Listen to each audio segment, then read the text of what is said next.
what that is? Discipline. Selfish. No joke. We're legitimate. Fucking do that? Then do it. Do it 100%, because I'm trying to. We recognize that we are limitless. You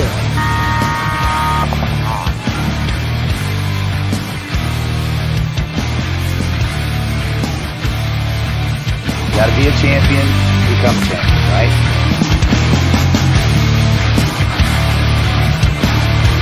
Winning is a habit because we create habits that lead to good execution and success.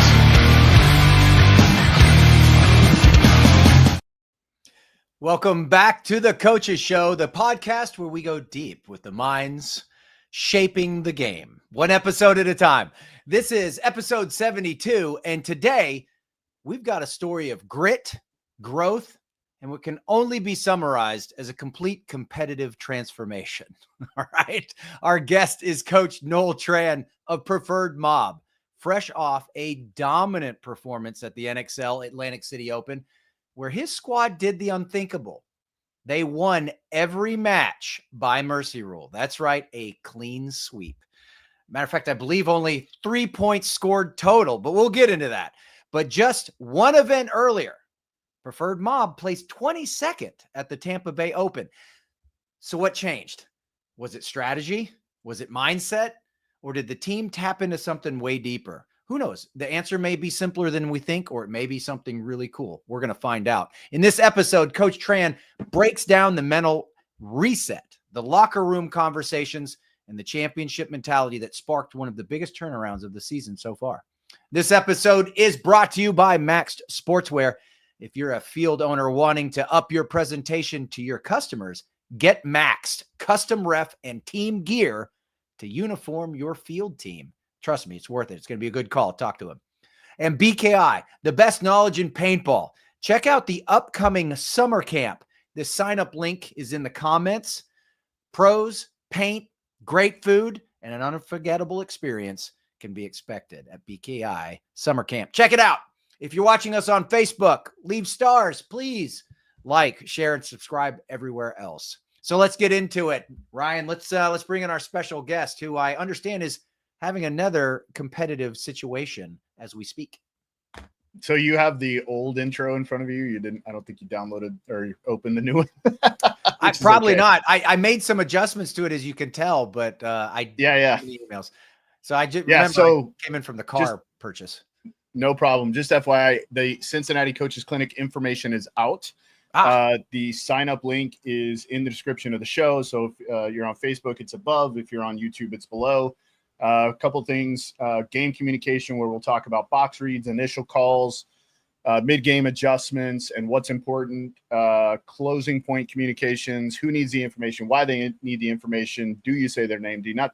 We're going to go through all of that. So everything we kind of talked about our show, but we're going to go in a much deeper view of all those things, as well as really get intricate about how the communication flow should work. So we're going to start from the box and go all the way to the end of the game, kind of talking about what kind of codes may be important and all of those types of things. Then we're going to talk about creating a winning culture. Not just about creating it, but also maintaining it. So how to structure effective practices, building discipline and accountability, which I think we're going to talk about a lot tonight with Noel Tran, and setting and maintaining clear expectations. We'll probably also, just so you guys know, we'll have maybe a special guest for that second section that I'm really excited to bring in. Hopefully he says yes. So, but all that information for the Cincinnati Coaches Clinic is out now, and you can sign up. Please sign up earlier than later, because I do make books for everybody. Where I'll put a bunch of data sheets and all those kind of things in it. After the fact, I can email them to you, but we'd like to give you a book because there will be data sheets in the book that you can use at the tournament. So if you're interested, please get signed up. I know there's a few of you who've reached out and asked when we were going to have it done. I know I said I was going to do it on Thursday. However, I went to Colorado with my wife, and the cabin we were in did not have Wi-Fi, which was awesome, by the way. Great clinics. Yeah, thanks, man. Thank you. We love doing them. We really do. There's such a good time. So let's get into it. Yeah. Evening, sir. Right, how's it going? Good. Just so you guys know, Noel is in jail, and he's out. This is his yard time. So he's getting a little yard time, little kickball. I'm actually I'm on location here, as you can see, getting ready for a kickball game. Unfortunately, double booked. I love the little line under there. 11th place, right? 22nd first, 11th place. Yeah, You it's gotta be huge. pretty bad, pretty good to swing that many spots. That's right. Yeah. So I went back and kind of looked. It's only happened a couple of times that a team has finished kind of where you guys did. And again, you got to remember over the years, the number of semi-pro teams has significantly grown, right?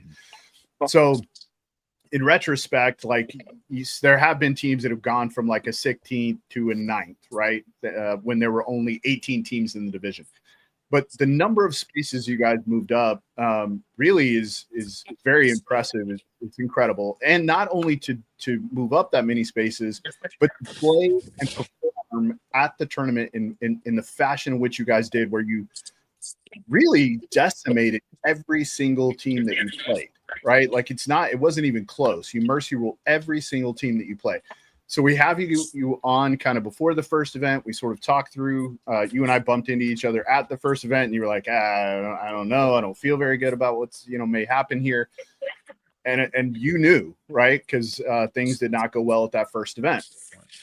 Then you guys have this complete shift. We talked about this a little bit in the green room, and I don't want to give too much of it away, but you guys went from playing a pretty kind of undisciplined, kind of selfish style of paintball to looking more like a paintball fit, who is incredibly disciplined, shoots well off the break, doesn't lose silly gunfights, communicates really well, which you guys did at the last event. So let's kind of start with, talk to us a little bit about this shift that has occurred. I mean, I like to say that you have a talented roster of players, right? But like you were saying, there's times where we can be very undisciplined.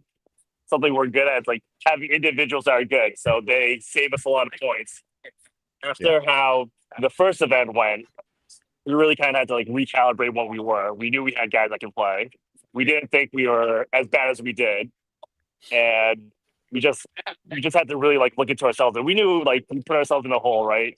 Going for that, trying to get that pro spot, doing so poorly, we're out of the running now. But we want to play well still. See, there's a level of pride, right? So we knew like we could try to turn it around. I love that aspect. The fact that you said we knew we can play better than we did. We knew what we were capable of. We didn't let the 22nd place get in our way. We still had a goal, which was to play well. And we weren't going to let the paintball world know or think that's what we are. I think that's a fantastic shift in mentality. And that's incredible, Noel, that you guys are able to look in the mirror like that. We talk about that. We talk about players looking in the mirror and recognizing, hey, what needs to really be worked on? We have to have honesty here. And it sounds like you guys had a real honest talk and turned around. And I have to agree with Ryan, the discipline, the level of discipline, the communication that I heard, right? And the fact where it was not an individual play set. It was very much a team approach to the full. Of course, it doesn't hurt that it looks like you're shooting a person on the break every point, but we'll get into that as well in just a little bit. But I love the mindset shift. Yeah, no, it's great. We're always like a good break shooting team. Like we have skillful players. We definitely what's great about the group though is that like I said, we did so poorly. You really don't know, especially for a team that like was like, hey, we're gonna try to win a pro spot, right? That when you do so poorly at an event, like you're like, man, I wonder if anyone's gonna leave. But everyone stayed, right? I mean, that's actually the greatest thing too. We're all like, hey, no, we want to do this together still. Let's see what we are. Let's see what kind of team we really are. Yeah, that's great. Yeah, so you kind of talked a little bit about the mindset as you were talking about, hey, we know we can play better. We played poorly. What was the catalyst for the change? Like, what was the cattle prod, if you will, to turn things around? Besides the 22nd finish. No, I mean, I'm sure everyone can look into. We probably have the best semi-pro player in the league now with Matt Derula. I don't think that hurts at all. No, it's amazing. And honestly, like there's an opportunity that we had talks with him trying to have him for the first event, right? That didn't work out. We didn't know we still don't really know his situation is for the year. Who knows, right? I mean, Marcel's not an impact anymore, so they got some money freed up. Who knows what's going to happen? But we got the new CEO of the team now, Matt Derula. He's the biggest thing, I think something that he's brought to the team is like now we have a lot more like especially on field accountability. He's able to keep people more accountable for their actions more than anyone else can. He's a brilliant mind. He's always like he's either the smartest guy in the room or he's gonna make you believe he's the smartest guy in the room. Sure. But adding someone like him was really important for us for where we were because we, like even myself, I didn't have full control of what the team was going to be, and really his mindset of something being as serious as he is when he's at the field really helped everyone like get together and like really understand like what we could be. Would you say that Matt came in and just brought a sense of structure or a sense of, or even maybe an identity that he made everyone buy into? Like he held people accountable? Is that what it was? Oh, absolutely. Even like just what he's great at too is like being able to like disseminate information for everyone, for people to understand. Like being able to explain things in a way where everyone can really understand. That's really one of the biggest things that he brought to the team. So everyone learns a little bit differently, and he makes everyone feel like very confident about what they're doing. The way he explained how to like play a field.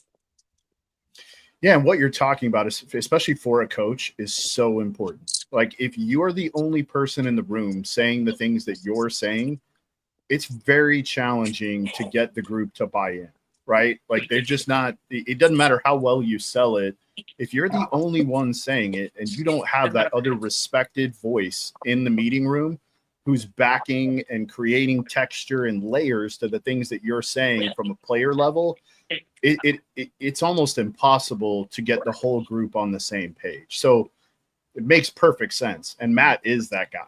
Yeah. I mean, you can, like I said, we have talented players that know how to play paintball, but you look at like a basketball team, you add Michael Jordan to a team, everyone's going to listen to him. Totally. Like it's like as simple as that. Yeah. There is no Tom Brady without Bill Belichick, and there is no Bill Belichick without Tom Brady.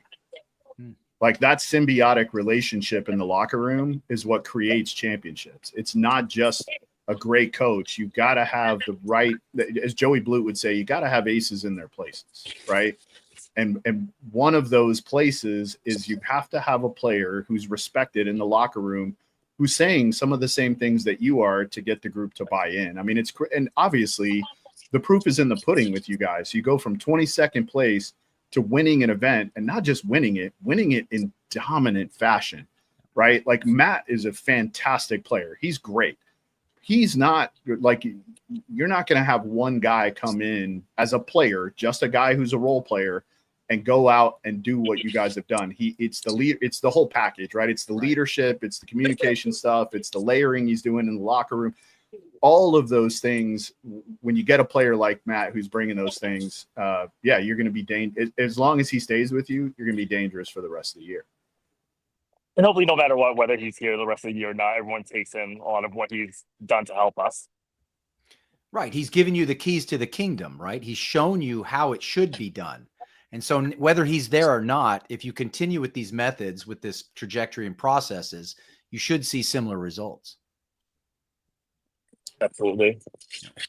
Yeah, again, like if there's a pushback now about especially, I think one of the times we had you on, we talked through your processes a little bit for preparation, and it was sort of laughable, right? It was like, this is kind of what we do, and it's pretty loose, and it's like, sometimes it works, sometimes it kind of doesn't, right? And we were like, okay, like I don't think that's a long-term solution, but all right. Now you guys have had like a real seasoned pro who's come in, shown you guys really how to do your preparatory work correctly, really shown what the attitude, intensity, and focus needs to look like through a whole tournament. If you guys can't continue to recreate that, or you get pushback from players, maybe, I don't know. Like, I don't even know what you do. Yeah, it's impressive. Well, let's talk a little bit about your prep now. So how did the prep process look different going into this event than Tampa? I mean, World Cup last year, we can't hear you. Yeah, you're breaking up We pretty can't bad. hear you. Yeah. Are you good now? Yeah. It's better. All right. Yeah, so I mean, World Cup, we took it very seriously. We practiced ourselves like the whole weekend. I'd say it was closer to that. Like going to Tampa, I don't think we were prepared. We actually, I mean, we practiced good teams. We practiced TPP, we practiced leverage. But it was like just a weird practice where we like everything was like going too well for us the whole weekend, and it felt like we were doing everything wrong. Like we were playing like the way we felt like we should be playing, but everything was working out, so it's hard to understand what we're doing wrong, what could be wrong. And I think it made us like feel like too good about ourselves, you know? Yeah. Mm-hmm. Even though we knew that's like, hey, this isn't how like things should be. We shouldn't be just like winning every point in practice. It was that case. And it probably just felt like the carryover from World Cup of like doing well enough to start with. And then we just came out that first event just not prepared. I mean, that first day, it's just like when something bad happens, it's just something else bad happens. So you just snowball effect, right? It just gets bigger and bigger and bigger. And by the end of the first day, we got mercy twice, and we're like, wow, we're like pretty much out of the tournament right now already. So the good thing about, I'd say, going to Tampa, though, it's like we had such a terrible first day to the point where it's like we don't even need to talk about what happened that day because just so many things just went wrong for us that we deserved. That we're like, let's just do our best the next day. And I'd say we came back very strong the next day, even though it like didn't work out at the end. Sure. We felt very like prideful to finish the event like how we did. Yeah. Then, So again, yeah. Yep. Sorry. I was just going to say, ahead. like, so the prep process, like what changed, like going in to this event that was different than Tampa? So obviously by adding Matt, what we did a lot more is a lot more conversations between points, really breaking down, hey, we play a point, we sit down, it's like, all right, you did this. Why did you make this move? It's like, okay, now what would happen if you made this other move, right? You're really breaking down every step of every bunker, right? Very like how he always describes it as an if-then situation, right? Yes. So it's like, hey, let's say like situation like that center can, right? It's like, all right, you're playing the center can, you're shooting snake bite. What if he gets in a snake? All right, what do you do next, right? It's like, well, if he's in the snake, let's try to get to the brick because we're not going to see him go down the snake. Or if we're in that center can, what if they get to that second big Dorito? It's like, well, we got to get into the brick. It's just like, understand. It's like, hey, when something happens, what's our next step? Just already knowing what we're supposed to do next. Just Yes. just we literally he did a great job of literally just like making sure we really broke down every single bunker. And if something happens, what do we do next? It's incredible. I had that conversation this weekend with the team where we were talking about if we are walking a field and you have a person who's a specialist or a role player, and let's use him as a Dorito side attacker, for example.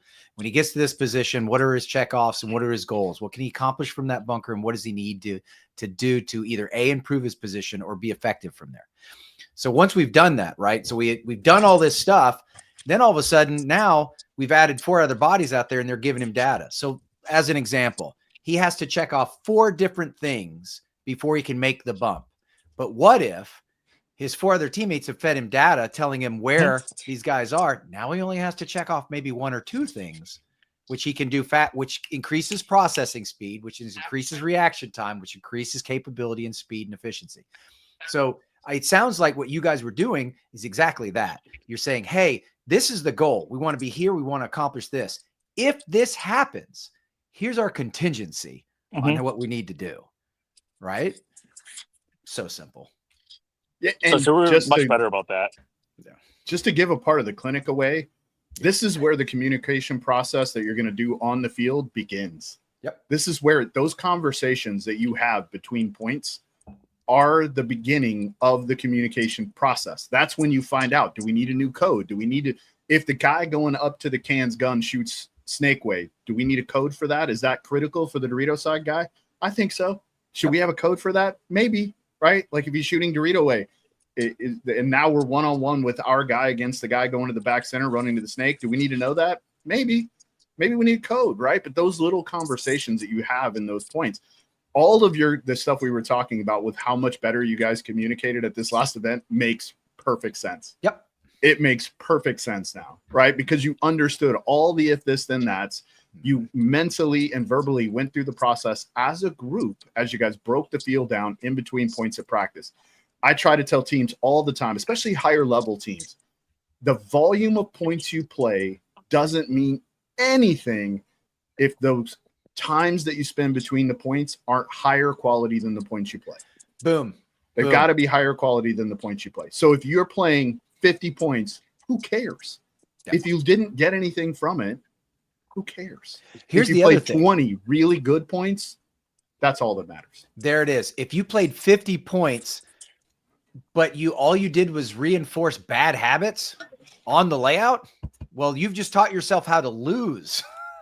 Yeah. But if you have 20 points where you actually learn something and recognize that the field's going to play a specific way and we can leverage our strengths towards that, then you've really added some practice. You've really gotten something out of that practice. Love it. Yeah. Man, good stuff. Yeah. Good stuff. And so what kind of things now are you going to change about kind of your expectation of the process, right? So let's say Matt does get picked up. Let's say he goes somewhere else because he gets a bag. What is that? Losing that one player, but understanding how the process went. Like, are you now buying into that process, and that's now you're going to take kind of the reins of that?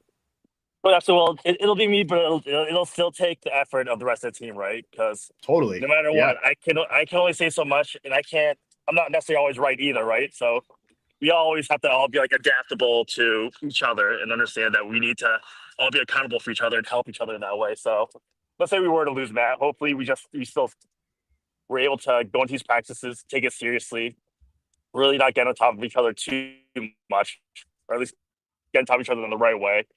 But just really be able to break down the layout how we need to. That's probably the best thing for a team like us who has a lot of talent and a lot of good paintball brains, and is really understanding how to like put that together to like as one team.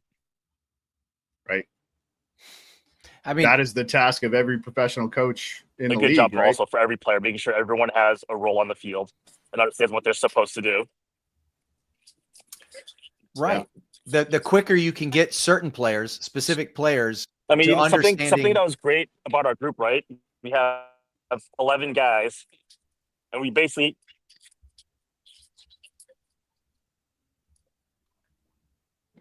You're good. Yeah.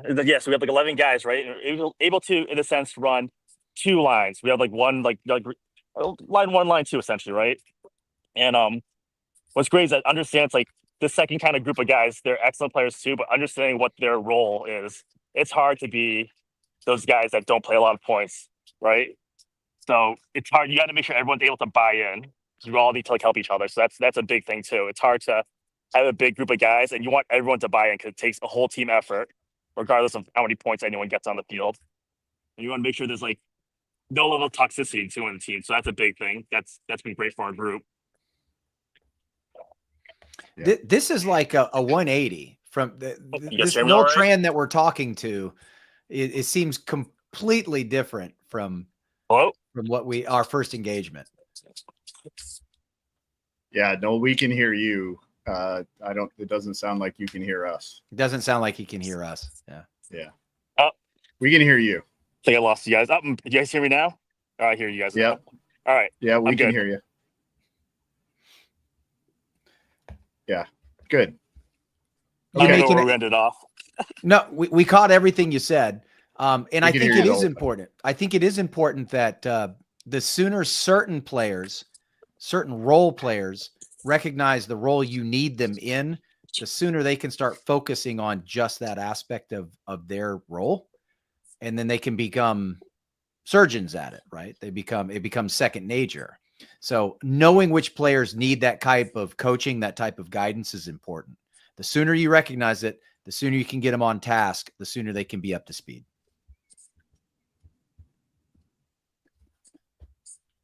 Yeah, just like Yeah. I would like to say too, it's like what was great about the second group that we had. It's like they played limited points and they won all their points up until the finals when I put in a couple of starters to supplement them, and then we lost that point. So it's hard to really come in and excel when you have very little spins, and they did it every single Love it. Yeah, for sure. It's always a challenge as a coach to know when to put in the cold players. Right. Yeah. And it's always very inspiring when you do go to the bench and they come out and perform. right? Absolutely. They come out and they give you 100% and you're like, yep, that's why he wears this jersey. Right. Right. So yeah. Love it. Okay. So let's kind of jump right into the preliminary rounds. So you guys start out with Texas Demo. You guys obviously felt confident about your game plan. Talk a little bit, because there's always, when you play poorly at an event and then you're starting fresh in a new event, you always worry, at least I did as a coach, you always kind of worry about lingering things from the first event. Did you feel like you guys had worked all that out because your prep was so good? Did you go into this first match incredibly confident? Yeah, I do think we did, because the biggest thing is we knew the shots that we could make. So when you know you're good at break shooting, you can definitely start a match very confident. So the one thing we knew is like, hey, we can shoot. If we get these shots early, get the guys we want out of there, put pressure on the home guy, put pressure on the snake side guys. It gives us a fighting chance to start with, right? That makes you confident every time when you start like a point, a body up or so. Sure. Mm-hmm. Yeah. Well, you guys kind of went on cruise control Yeah. for your first two matches, beating Texas Demolition 5-0, and then New Jersey Jesters also 5-0. Yep. So now you're going in to play Armada, who's one of the bottom teams in the league. You pretty much beat the brakes off of them 6-1. And now your final match in the preliminary rounds, you're going against, the previous event winner, TPP Crew. What is the thought going into that match? I mean, honestly, it's a thought with every match. It's just like, let's make sure we do our jobs. You just at least, like, biggest thing, right? Executing our plan. That's the biggest thing we can at least do. We have the control of our breakouts, right? So we have that. Going to them, we really did, like, anytime we had the opportunity to mercy a team, we really were like, we have to do this. The way the last event went, we need to finish every match the way we can. We can't allow anyone to think they have a chance against us. So we never ever tried to, like, really, we had plans to, like, slow things down, but we were just like, we have to finish points. So that's our mentality. Playing against them, I mean, it's just, we felt confident. I mean, they're the number one team, and we won our first two matches, so we're good. We're ready to go. Yeah. We knew they were going to run around like crazy, and we just had to have strong guns against them and be disciplined. They'll gunfight everyone, and then we just always, the biggest thing, like, from, like, Matt told us, we have to stay disciplined. Yeah, I can imagine going into that match, you were very much feeling confident, because at that point, you quite literally, I think you had scored 16 points and only 1 point scored against you. So you knew you were on to Sunday. It wasn't an issue. At that point, though, it can be, right? You want to sit there and use this opportunity to really dial things in and focus. Mm-hmm. And what a great team to do it against. Of course, you were their third match. This was your fourth match. You were their third match. They had been mercied the day before after mercying a team before. And it's funny because they had something in common. They also had 4 mercies, 2 of them against, which was surprising, right? Being an event winner. So lots happening there. I feel like they kind of almost fell into the trap that, like, let's say we did a cup where it's like they won an event, right? They just came from D2, moved up to semi-pro. They win their first event, and then they probably feel really confident going next one. I think they looked a lot more undisciplined than they should have, honestly. Yep. And they'll probably sit back. They'll be able to go home. The same thing. They'll retool and recalibrate also, I feel like. Be stronger than ever. So I think they just came in. Same thing, right? They basically did what we did, right? They get, like, beat up the first 2 matches, and they're in a hole now. Now they're fighting for their lives. Mm-hmm. Yeah, and so now you guys move on to Sunday. You get to skip the first round because you win your pool. Straight to quarters. Straight to quarterfinals, and you play Denver Altitude. And again, like, when we think about the first 3 teams that you played, not great teams, right? Pretty good. Texas Demo's been okay here and there. Jester's okay here and there. I think Jester's ended up even moving on to Sunday, and then Armada's been pretty rough. But then you pound the previous event winner, and now you're Denver Altitude, who's a Sunday team. They always make it to Sunday, it seems like. And you guys pretty well worked them too, beating them 7-2. And now your next opponent, I got to watch one of their matches. They look great. Yes. In LA Collision. I mean, they look fantastic. So again, assumably mindset's the same. We're rolling again. At this point, we've now lost 4 points. Yes. 5. 5 total. points. So Five yeah, total. we've lost 5 points, right? Total going into this match. Did you think that you guys would beat LA Collision like this? I mean, obviously we're doing well, so we felt confident against anyone. I think something that also helped with us game planning wise was that we felt like we shouldn't be afraid to take the snake. I don't think we were like we should be taking the snake all the time, but we should never be afraid to take it. Where we felt like a lot of teams we played against definitely did not want to risk that guy. We felt that if we get in there once, win the point, and then like get shot out there another point and win the point, then we'll be able to continue to take it every now and then also because people will have to respect us wanting to go in there. Totally. Pretty much Yeah. anytime we were gonna get shot going to the snake and we win the point, we're like, let's just keep running it. They have to respect it now. Right. Yeah. So I think that really helped us out. Yeah, the same thing. We kind of saw the same thing happen in the pro division, right? On Friday, really nobody was going to the snake off the rip. And then Saturday, there was a lot. It was a lot. Sunday, quite a bit. Yeah, a lot of risk going into the snake. The thing is, going to that can on the snake side was just as scary as going to the snake. If you knew they're just going to go to the can. Totally. It's just, just as easy to get shot. Yeah. Yep. Just as The easy to get quick shot shot into was a that can. pooch on that one. Yeah. The quick shot So was definitely a pooch on that one. It's almost the same risk, except if you go to the snake also, if you get past that can, you have two routes you can get into the snake, like going really deep or going right into it. Mm-hmm. Yep. Yeah. That's right. It was, I think we had this conversation with Casey last week. You know, if you're rolling the dice trying to get into the can and the probability of survival is the same going to the snake, you should probably go there every now and again for sure. Right. Like at least then you can pull the second shot out a little earlier where they have to shoot the outside of the can and maybe your guy makes it. But if the guy was shooting from the Dorito side of the back center nipple, it was hard to make it to that can. Yeah. If they were good, it was hard. Yeah. Really. I'd say our snake players really stepped up too, because with that field, when you get in a snake, you really have to, it's a premium. So you really have to take care of that area. And our guys are very disciplined and smart in there. Like we did not make a lot of mistakes in the snake where it was easy to make a mistake in there. Mm-hmm. I like Really that. It was smart. at a premium. I like Yeah, that. really smart to explain that. To explain to the viewers what you mean by that. Yeah.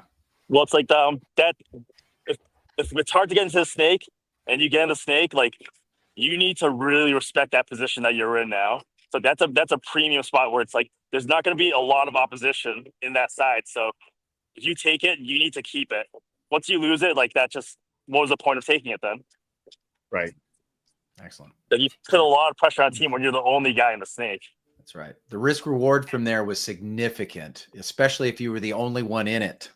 So Yeah, and you're just talking about just own the space. Don't die out of there, right? Don't do anything stupid. Just if you occupy the space, you can pull one of those edge guns that's narrow on the snake side outside. And now it creates freedom on the inside of the field down up to the tower, all down the bricks on that side, right?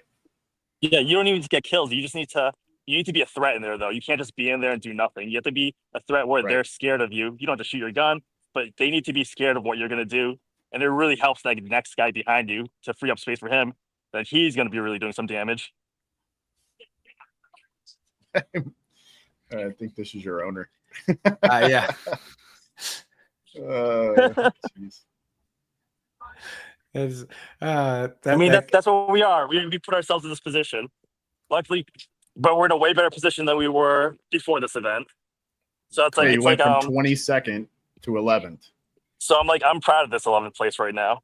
Yeah. Like we I don't earned think this I've ever once. seen an 11-point jump. I don't think I've ever seen that. I really don't. Yeah, you don't want to be in that position either. No. To jump that much. Yeah, I mean, rarely do teams come out and have as poor a start as you guys did, and then come out and win the next event. Like that's rare, right? And I do think it does speak a lot. Like I get it. Adding a player makes a big difference, right? Especially a player like Matt makes a huge difference. But again, it's you guys already had it, right? You had all of these tools, you had all of these pieces in place. You just needed that one puzzle piece that connected it all together, right? And now that you've been given all that information, hopefully you guys can continue to cultivate your process and recreate the same type of winning mentality that you guys had at the last event, because it certainly makes things more entertaining when there's more good teams in semi-pro. Agreed. So let's go to the finals now. So Bear Ridge Factory, who has been very, very good. Another Division II team who's made their way into the semi-pro ranks and really kind of made a statement, very disciplined team, kind of always, in my opinion, looks very disciplined. So you guys go into that finals match, again, obviously feeling incredibly confident, still have only dropped 5 points throughout the entire event. Was the expectation met? Did you guys go in thinking we're just going to continue to roll like this? Essentially, but we knew it's like same thing. Throughout the whole tournament, we were always just like, hey, things are going too well. This is like an anomaly, right? Like it's never this good. So there's gonna be a point where something's gonna happen. We have to just be prepared. We have to be prepared that it's like someone's gonna do something to us and we're gonna get pissed off and flip out or whatever because we're not used to it. So we just really just had to have that mindset of like, hey, we have to be okay with whatever happens. We have to be okay giving up points because it can't happen. Like it's just gonna get harder and harder. And just it was like, and part of that's like Matt was good about making sure everyone stayed like level headed, right? Just making sure it's like task at hand, just 1 point, right? Just 1 point. And all we can control is like what we do ourselves. Like whatever happens, happens. So Totally. let's talk about it. Heading into that final match, I love that perspective, by the way. Hey, Murphy's Law. If something's going to go wrong, right? But let me ask you, so the scouting perspective, talk a little bit about your scouting staff, because it sounds like when I look at this many mercy rules and this dominant a performance, I feel like the scouting had to have played a major portion into this. It really does. Besides the guns on the break, but I feel like the scouting had to have been significant, especially against a team like an LA Collision, a Denver Altitude, and BR Factory. Oh, you know what? I mean, I'll say that's something I changed a lot more was that I did not leave the field any day. I came there early, stayed all the time, watched every single game. I took notes on like every team, whether they're going to be like a team I knew wasn't going to make the playoffs or not. I just was like, I need information right now. Yeah. Because like we're at this point, just like we did so bad. It's like, let's just do whatever we can. So it's like, I'm going to watch everyone. I'm going to pay attention to everything. So I feel like I actually did a really good job of like really watching all these teams. Right. And then it just comes down to giving this information to my guys and them figuring out what the best way to approach that now. Because I'm not the one that also tells them like, hey, how to like this guy, whatever, number 17, he's going to stay in the back, shoot that cross shot. He's going to hold it for 2 seconds and run up. If he gets shot at the break, then he's just going to, the next point, he'll literally just run right up there and then shoot his gun or something. It's like any little thing. I give them the information and then we work as a team together and be like, hey, all right, how do we pick up these spots now? And this is like, Nice. I'd say this is one of the easier fields a little bit to scout certain people. Yes. Yes. No, that's an excellent point, Noel. You had 4 hours between your semifinal match and your finals match. So I'd imagine you guys spent some time watching and understanding your upcoming opponent and really getting a dial on how they performed and how they reacted in specific scenarios.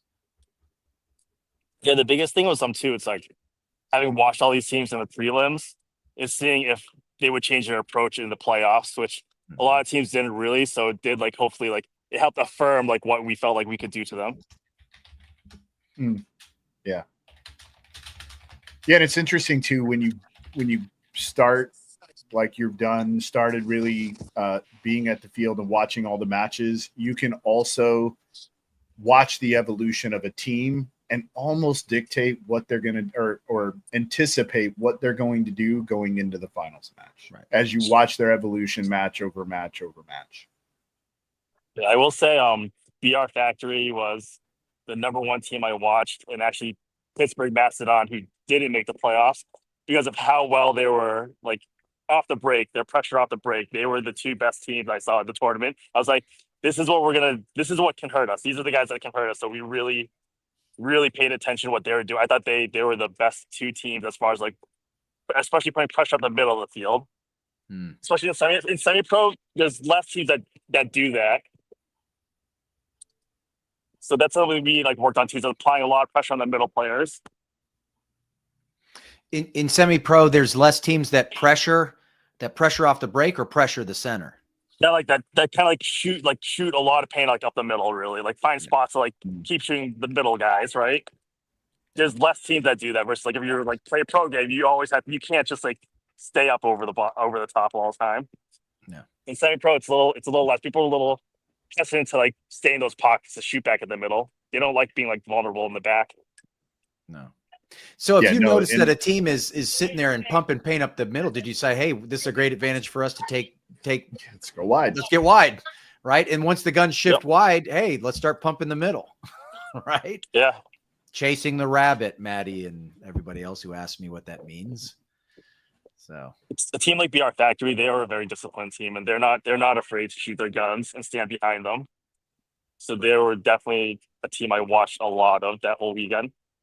Yeah. And I guess not having like the stream on the Lone Wolf field this time too, it's like really, really forced me to pay attention and write good notes. There it is. Yeah, the stream obviously helps with stat keeping because I'll do all my stats and then I go back and watch the matches and make sure I was right. It's tough. Yeah, you got to do that. Yeah. Hopefully that the stream will come back at the next event. I think it will, right? Because we have WNXL, so it'll for sure. Yeah, it'll be back. But then after like how this event went too, it's like, well, I'm really gonna do what I did this past event. And hopefully that helps also like just make sure I really just watch every game I can. Yeah. It really does. Yeah, it really like if you look if you go by the pro field, all the coaches or someone from a team, I shouldn't say all of them, for the most part, if you look at the top 10 teams, they've got somebody sitting in the stands or sitting in the VIP who is watching every single match from the start of the day to the end of the day, not just on the stream, because there's so much more you can see in person that you can't see on the stream. Almost always those two guys that go out first, you lose them right away on the stream. So, it's you got to be there. You got to be there. 100%. So it sucks. It does. It does. But it's worth it though. It's always worth it because you've put in the effort, you've got the data, you're doing everything you can for your team. So good for you that you did that. So you've done this incredible performance, right? So what's next? What happens now? What's the plan? What's the goal? What's anything else changing? Any more things, or are we sticking with the plan? What are we doing here? I mean, it's going to be hopefully more the same, but better. Because I mean, in reality, still we're in 11th place, right? In a division where people are trying to go pro. We're basically the semi-professional bracket busters now. We talked our shit at the beginning of the year. We fucked up. We had a good event, but like it'd be very, I don't know. It'd be very hard to win a pro spot, right? So all we can do is just play our best, and then it is what it is now. Now we're still kind of like we have to just stop other people from going pro now. That's literally it, right? That's what we can do now. Hopefully, that's enough motivation for everyone. Right. I mean, so basically it's for pride right now. It's for pride right now. We got to finish strong. Show everybody that why we're here. So we want to be the team that's like. We hope we're more like the team that played the last event than the team that played the first event. Yeah. I think the first event was an anomaly. I think this last event was an anomaly, how it went. So hopefully we're closer to what we were the last event. Yeah. Interesting. I like that. I don't think it's an anomaly unless you prove it to be. Yeah. Don't turn around and get 22nd at the next one. I was just about to say, we give you guys so much shit simply because of the inconsistency, right? 22nd place to first place is a pretty big inconsistency, right? Yeah. And you talk about pride, right? We're playing for pride. I think one of the most prideful things you can do is generate consistency, right? Yep. Like if we want to be viewed as a good team, then we have to consistently be good, right? Like we can't have 22nd place finishes.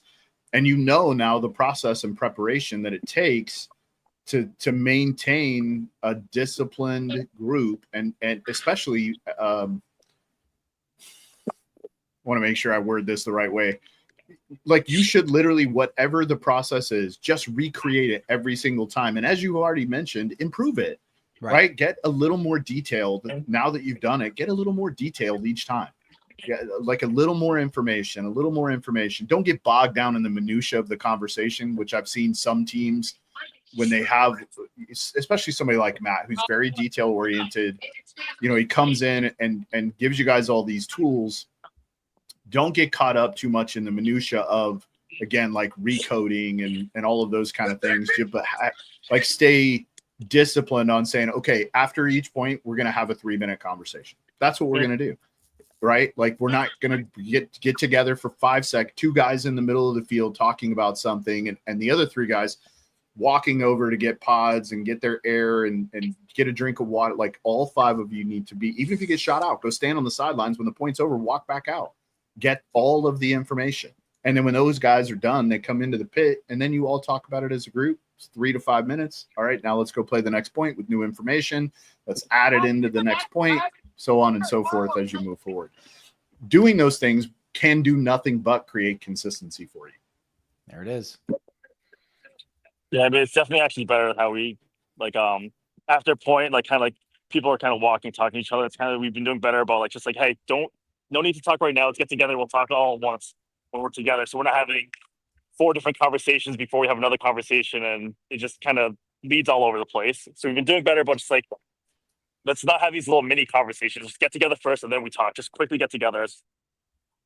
And what you're describing is the same thing when somebody dies with information. Right? That's the exact same thing. Somebody dies with information that the other 4 guys need, but they didn't say it before they died. Those one-on-one conversations that occur after the points while guys are walking off is exactly the same thing. Those other 3 guys, and probably the other 5 guys in the pit, they need all that information. They need all that. So good for you. Yep. Well, good for you. Very smart. Yep. Love it. Love it. All right. Well, we're going to let you get to your kickball game, and then Mike and I guess we'll stick around and take some questions. Do you want to thank sponsors? Oh, yeah. I mean, we got Eclipse, Pro DNA. Oh my God, I'm freezing right now. Store Lifestyle, King's Creations. I can't even like think at the moment.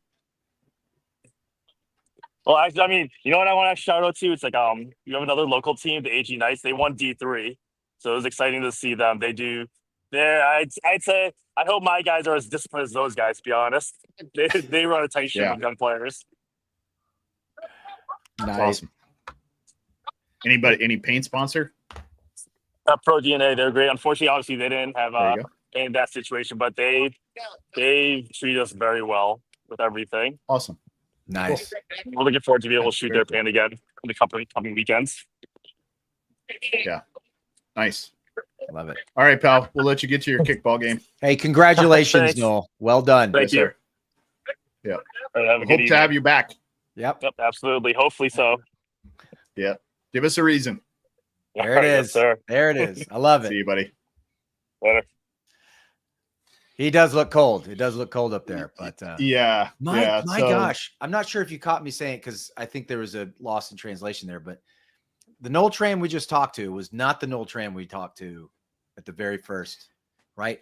This Noel Tran obviously has seen something, maybe his conversations with Matt Derula, etc. He's got a whole new different perspective, and it's as someone who's not only had my light bulb turned on, but watched others' light bulbs. And that's where I find joy as a coach, watching that light bulb kick on. Yeah. I derive a lot of joy from seeing Noel, right, recognizing these things, and is now just been like, yeah, man, we got to work harder. Yeah, we got to do this. Yeah, and just starting to put these things into place. And it's exciting to see. What I love about what he said too, is it's not necessarily about working harder. It's about working smarter. Right. Bingo. Right? Like, yes, we don't have to, it's not about playing a bunch more paintball. It's not about, changing a bunch of the things that we're doing. It's just literally like add these mini conversations in between points where we really dissect what is happening. And again, but it's funny because they probably didn't talk about it in this way, but literally the byproduct of having those little conversations shows on the field with great communication, right? Yeah. No, I agree with that. That's where it begins. That's where it starts, right? Starts at practice, starts and then the process continues in the very first meeting you have about the very first match you're going to play. You discuss how you want to attack a team or defend against certain bunkers, whatever the case may be. And that's where those communication things begin, right? Like I was just talking to Charles Dean from Max about this morning, about how excited I am that we're doing this clinic where we're talking, because even the stuff you and I've been talking about, and as I'm preparing some of the materials, I'm realizing like how simple some of these communication things should be, and we make them so incredibly difficult. I just had this conversation this past weekend with another semi-pro team, by the way, about, when we say things like this. I even used us as an example. Not scheduling around a kickball game is the most beat-up thing ever. So true. So yeah, we agree. Well played. But it's okay. He was great. It is. He was great. And he did a great job. He really did. He represented well tonight. We talk about, I even said, you'll hear it on the coaches show. You'll hear it on all these, these coaches say it. You'll hear professional players say it. You'll see everyone that, it's not difficult. We make it complicated. Well, okay, what does that really mean? And then you really break it down to not a macro, but a micro level.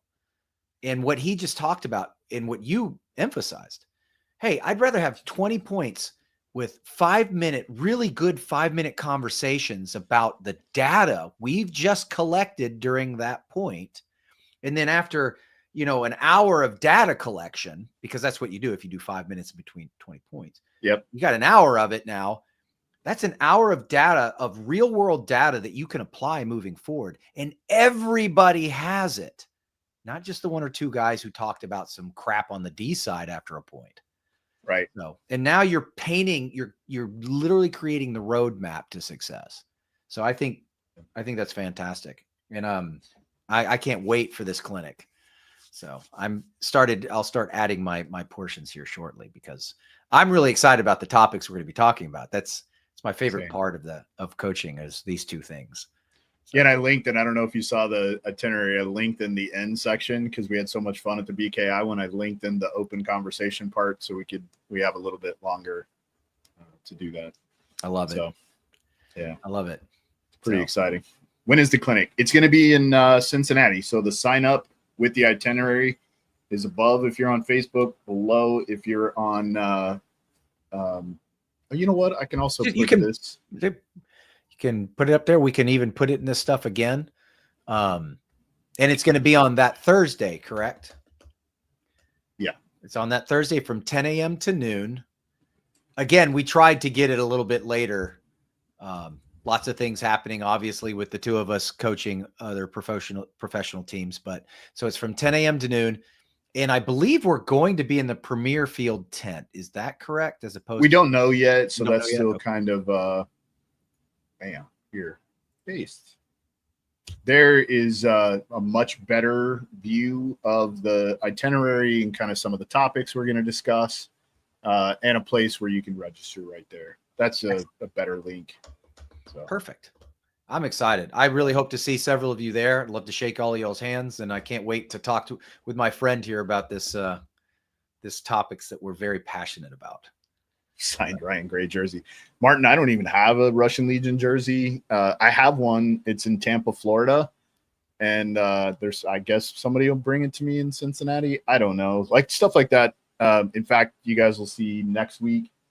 I'll have a bunch of jerseys back here. But they're all like, I honestly only put up jerseys if I've won a tournament in it, or the team that I was coaching won a tournament in it. So I'll have jerseys and trophies and stuff back here as I evolve. I just because we have time, I'll show you guys some cool stuff. Until I win, it's going to be Bruce Lee. So I just moved from my house of 15 years into an RV, and I built this office. And in the process, I had to box up all of my jerseys. I have 3 giant Home Depot boxes full of jerseys.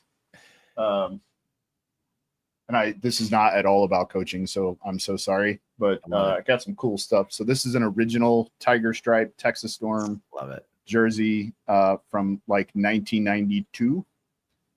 So got that one. Hang on, Ryan, real quick. Drew Bankston asks, will there be a coach clinic in Texas? By the way, shout out to Drew Bankston and LA Extreme Paintball. I understand their D4 team just won the USXBL. They did. I watched on the stream. Yeah. So congratulations, Drew and crew. This one's really cool. That's old school. That's like I got this one in 2002. I was about to say we're going back to 32 degrees time now. Yeah. So and then I got a Texas Storm jersey. Storm. Look at that one. And I got X Factor jersey from the year from 2007. So that one I'll frame. Anyway, I got a bunch of cool stuff in here. I've got one for you once Greenspan gives me mine. Yeah. Okay. And I do have a Mike Bianca Hurricanes jersey. I've got a Kevin Bredthauer jersey. I've got a Shane Pastana jersey that I'm going to hang up back there. Thanks, Carnage. He says I was 3 years old in 1992. Thanks, buddy. That's really, I think that's really inappropriate. Yeah, I was 20. That's really inappropriate. I saw that one. You beat me to it. Yeah. We could do a whole show on this. Or at least half a show. Well, I'll tell you one thing. You have to give respect to get respect, right? Yeah. So Brandon, to answer that question, I would say as respectfully as possible, right? And as calmly as possible. Now, you don't always have the time to do that, right? You have to pick your battles. So make sure whatever battle you're picking is either winnable, right? And Ryan, disagree with me if you want, but make sure that you have a legitimate argument, right? With logic and facts and proof, right? So a legitimate argument, one that is winnable in your mind and that you can articulate well and quickly and efficiently. Otherwise, you have to move on and get ready for the next point. And it's not going to do you any good to talk about it after the match. Totally. I would say pick your battles is a real important one. Like if you want to nitpick every single call that's missed, or that you think should have gone a different way, you're going to have a real problem. Just so everybody knows too, Brandon Olson has a kick-ass newsletter that he sends out weekly. I don't have the link in front of me. If you want to throw it in the chat, please do. It's really good. It is good. Yeah, it's really good. Yeah. I got read mine it every time. Did I get my newest one this morning? I think today. Morning? Yeah, It was today. So I always do that with my coffee. So thank you, Brandon. You're doing a great job. I love the content. I love the way you're piecing it all together too. You've got a great business model there, brother. Keep it up. Yeah. Yeah. So, great question, but yeah, just really be cautious about how you're going to, be really cautious about how many things you're going to really complain. I shouldn't say complain, how many things you're going to argue, right? Make sure that the thing that you pick is going to change the match, right? And I will say it's different in the pro division because every point does change the match. Like most of the games are so close. But also in almost every point you watch of any, I don't care if it's football, every down somebody's holding. In basketball, somebody is fouling every single time the ball goes back and forth. Paintball is no different. Like somebody during that 2.5 minutes is probably doing something they shouldn't be doing. Of the 10 guys, somebody's probably has done or is doing something that they shouldn't be doing. But it's hard to, number one, for the refs to catch it all. They're human beings just like us, so just be really cautious. But also, and I love the way Mike said it, you got to give respect to get respect. Anytime I approach Jason or head ref, depending on who it is at which event, the first thing I want them to know is I respect what you do. I know your job is hard. I need you to, though, see my perspective, and hopefully you have some video back there where you're going to be able to pull it up and see what I'm seeing. Yeah. But the reality is, most of the time, like, I want my point to be heard because I want them to know you got me here. Please just try to focus on this, right? Please just try to focus on this. Right. So, right. There was a controversial situation in the Dynasty Tauntauns match at this last event. And, and we were all very respectful. Jason was great. You know, we talked for some time, right? But, you know, in the end, right, we've got to default to the rule book. And if there's nothing that the rule book can necessarily that is specific to that, then it's usually ref's discretion, and usually meaning that the call on the field is going to stand. It's thankless and it's a hard job, you know, and to your point, you know, there's sometimes, somebody's going to miss something. Somebody's going to do something. Sometimes the call is going to go your way. Sometimes the call is going to go the opponent's way. But all in all, I think the best way to address it is just be saying, hey, I need you to listen to me for these next 15 seconds and have it ready. Be prepared on exactly what you're going to say. And inflection and tone goes a long way.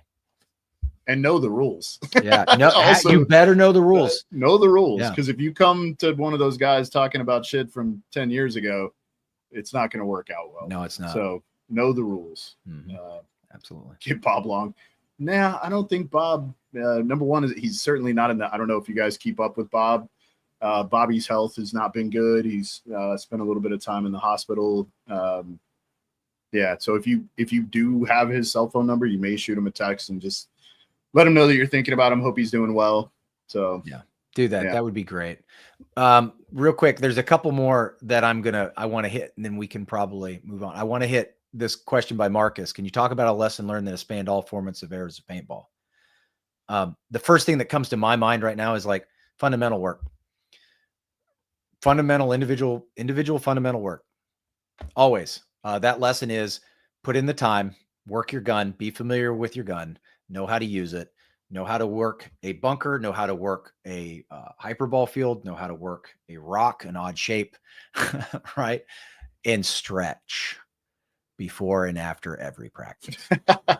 He probably learned that last weekend. I did. I actually learned it Saturday. So stretch, it's important. I think I pulled a muscle shaking a guy's hand. Anyway, I also wanted to do this. Joey, I would love to see it, right? But within reason, right? So Joey asked, do you think we need to use video review more in the game, or does it ruin some of the organic nature of the sport?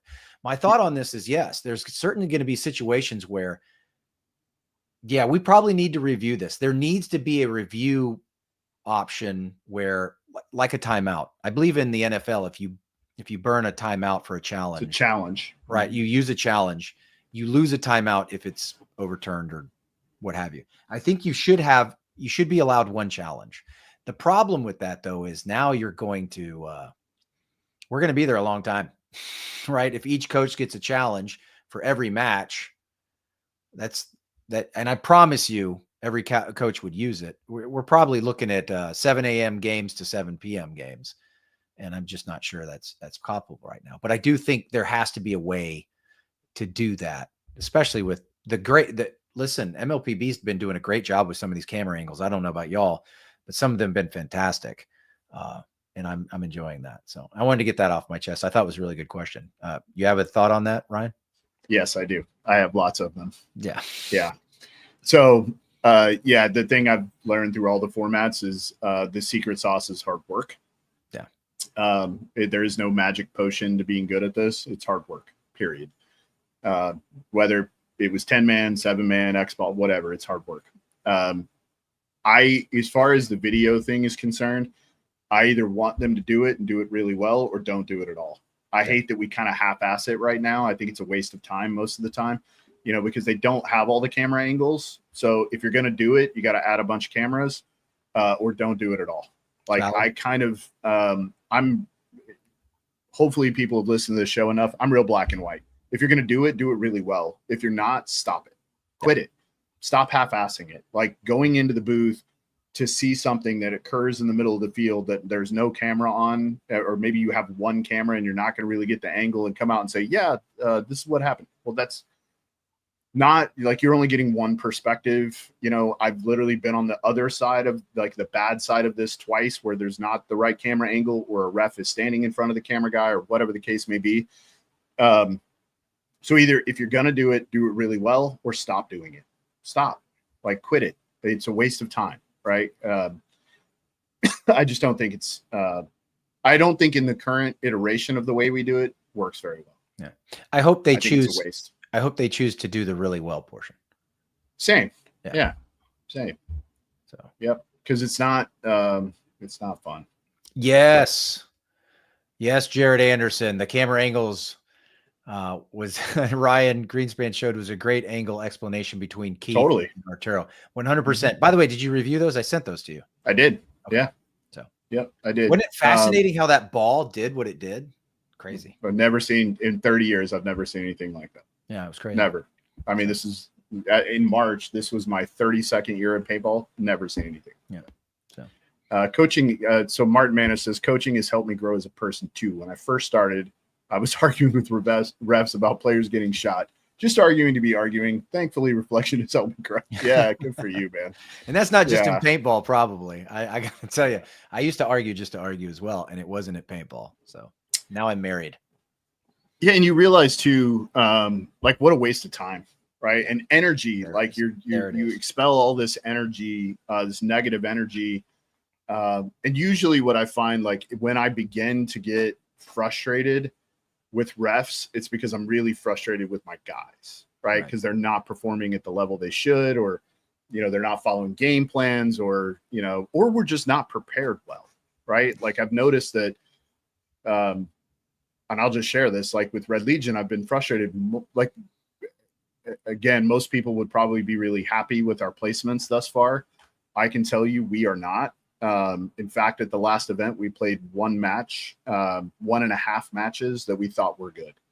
1.5 matches of all the matches we played, we thought were good. The rest were not good. So, yeah, man, accountability, and that includes me, right? And accountability is huge. And I do think that that part of it really dampens my frustration with the referees. And because I feel like if we're playing at the level we can play, it doesn't matter what the refs do. We're going to be just fine. I was looking at this. He says perhaps a 5-minute limit. Well, on each day, just in the pro league alone, there's 40 games. You're adding 10 minutes to each match. You're adding 10 minutes to 40 games. So that could be an issue. I guess 20 because it's split deck, right? So yeah, we would have to have like 2 or 3 people in the video booth who, when you challenge something, immediately go to that, review it, and give Jason the call. Right. Instead of 5 minutes, it would have to be more like a minute. A minute. It would have to be a maximum minute. It'd have to be a minute. Yeah. So anyway, good stuff. But Steve, like that, I mean, your thought process is good. It's just, maybe that's only later in the tournament. Maybe, maybe only on Sunday, right? Or maybe. Something. Yeah. Maybe. But again, to me, either do it or don't do it. Like, if you're going to do it really well, or stop it. Right. Quit it. 100%. So excellent. Let's do this one. What advice do you give to your players when things get tough or challenging in a game? Do you get your players back to focus mode? Yeah. How do you get your players back to focus mode? Doc, that's going to depend on the player. Okay. No single player is the same. Right. And I'll say this, because you guys have probably heard me say this 100 times, right? I'm not going to talk to I'm not going to talk to a Ryan Greenspan the way I'm going to talk to a Yosh Rao, or the way I'm going to talk to a Blake Yarber, or the way I'm going to talk to an Alex Frazier. They all have different ways of taking in information and what makes them tick, right? So the key to a coach is understanding how to reach your player. Right? What makes him tick? What does he respond to? Some players respond to me getting in there and headbutting him and saying, "You moron." Or some players need a little bit more of a gentle touch, or some of them are a little bit, some are visual learners, some are audio learners. There's so much you need to learn from a psychological perspective in order to get the performance out of your player. So it's not about one size fits all on how to motivate a player. It's the player and the coach's dynamic. Is there a trust there? What's that trust built on? What's the relationship like? What's the team culture? There's that word again. So there's all these different things that go into that. But yeah, it's a good question, but it's a complicated answer. Yeah, I normally just tell him stop sucking. Yeah, Ryan, he's the headbutt guy. I'm stop sucking. I'm the let's have a cup of tea and talk. Yeah, no, I agree with everything you just said. Yeah, really, because not all players are the same. And I mean, the reality is, I do think when things aren't going well, Doc, it is because preparation wasn't good, right? So if they don't truly understand and buy into a game plan as a group, right? Because if they all buy into the game plan and it doesn't work out, it's easier as a coach because they'll own it, right? They'll take accountability for themselves. And when we're not as well prepared and things don't go well, that's when like the kind of chirping and kind of the back and forths sort of begin. Yeah. I'll say it for the 1000th time. They don't need to learn the way I coach. I need to coach the way they learn. Yeah. So absolutely. Man. Yeah, you're getting, so Andrew, watching the coaches show while Noah's flood is going. Yeah. So that just was here in Oklahoma. In fact, I sent Mike a message earlier and said, dude, we're under like nasty tornado warnings all day long. Yeah. So I have been under a tornado warning 5 times today. And luckily we've had nothing, not even a drop of rain. So the storm kind of went like that. Right. So, but yeah, now it's in the Ozarks. So enjoy that. Enjoy that. Be safe, please. So, all right, man. Wrap it up. Let's wrap it up. Let's do it. All right. Let's see. Where's the close? Thank you to Coach Tran for joining us tonight. This episode has been brought to you by Max Sportswear. For all your custom paintball needs, get Maxed. BKI, get into the summer camp while spots are still available. If you have a kid or you are a kid, or you're a young athlete who wants to get into, because I don't think it's just kids, but mostly young athletes, and you're wanting literally a focused paintball experience, jump in to the summer camp. Literally the sign up thing is scrolling across the bottom of the screen. It's also the very first comment, or maybe the third comment on the show. Please get registered because spots are almost completely gone. Thank you to Major League Paintball Plus, Darren Cessna. I don't think I say his name correctly. Darren Cessina. Is that right? Anyone? When are we doing picks? Yeah, well, the brackets are out. I know, but like we don't do picks until we see the layout. Right, that's true. That's why I said soon. Yeah. Okay. All right. Yeah, Joey, we'll do the picks. But this time I'm picking you. Mike doesn't get to pick you every time. Thank you to Major League Paintball Plus, Darren Cessina, Tom Cole, Kevin Fillers, and Alex Sorensen. For Mike Bianca, I'm Ryan Gray. As always, be responsible, guys.